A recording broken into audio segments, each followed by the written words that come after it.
Okay everyone, today I am going to finish off my unit of Ungor with short bows. These Ungor have been converted slightly with extra bits to have an arrow, a short bow, and a hand weapon. I'm going for a pretty simple design here.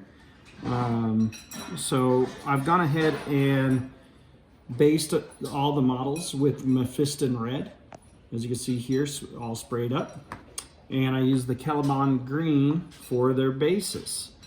So the first thing I'm gonna do here as I move into the highlights of the figure is I'm going to paint the fur. I'm gonna use this XV88 base coat to do the furry legs on them.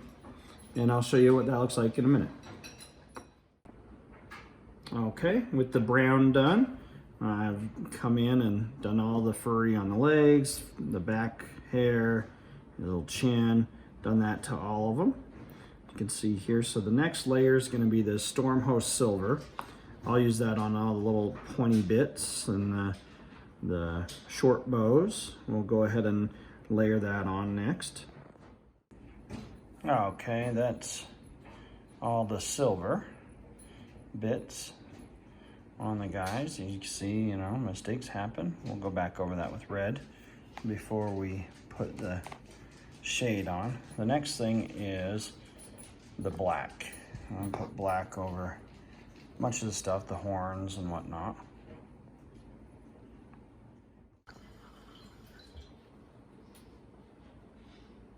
Okay, so we got the black done now, so you can see the horns, a few of the details all blacked up, his hooves, and it's starting to come together, right? It's coming together good. So next, the last little highlight color we have is yellow. We use yellow for, you know, his apron here, his loincloth, whatever you call it, and, you know, like the ends of the arrows and that sort of stuff, like right through here. So I'll get started on that. Okay, got the yellow done. You know, as you can see, I just put it here on the end of the arrows and that on his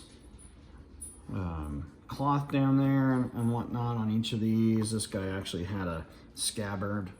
The yellow is just kind of how I'm tying in the different things. I really don't like the yellow. It really doesn't cover very well. As you can see, it kind of goes on thin in different areas, but that's okay. We're gonna go ahead and apply our shade now, the Seraphim Sepia, and let me show you how it kind of transforms these guys. So I'll open this up, and I use this little bigger brush here.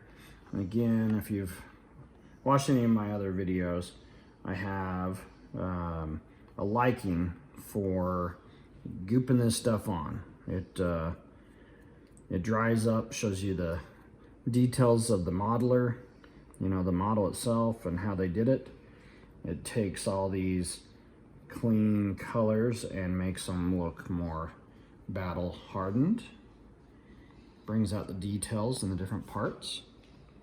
And you see I'll put it all over his leg, even though I'm gonna go over the leg later with a black shade. I like to double up on the legs here, these guys. So apply that nice and liberally there.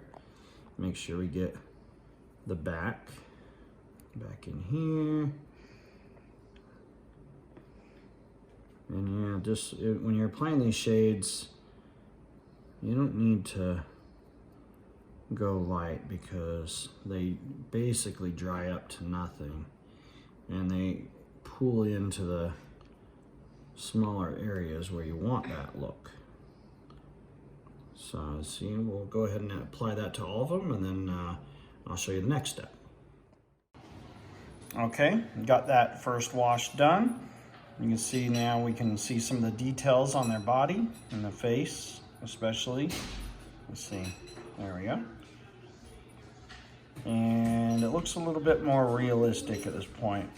Now, As you'll notice with those darker browns, like his legs, that the details don't come out as much as they should. So what I'm gonna do now is apply this black shade, which is called noon oil, to the brown legs. That will bring out the hairs a little bit on it and make it a little bit better. Okay, with the noon oil color on the legs, you can see it really darkens the shadows on it and shows the details. Even though it's an older model, it doesn't have a lot of detail like we're used to with the new stuff that Games Workshop is putting out. You still see some of those details. It's a lot nicer. So that's it with the painting. I'm happy with the way they're turned out. They'll dry. The next section I have is putting on the rest of the base, the static grass. And so I just use this tacky glue and apply it with a paintbrush to the base. So you got a little bit right here, and all you do is just apply it to the base, and then after you apply it to the base, then you just dip it into your static grass and you're done. I'll show you that as soon as I'm complete.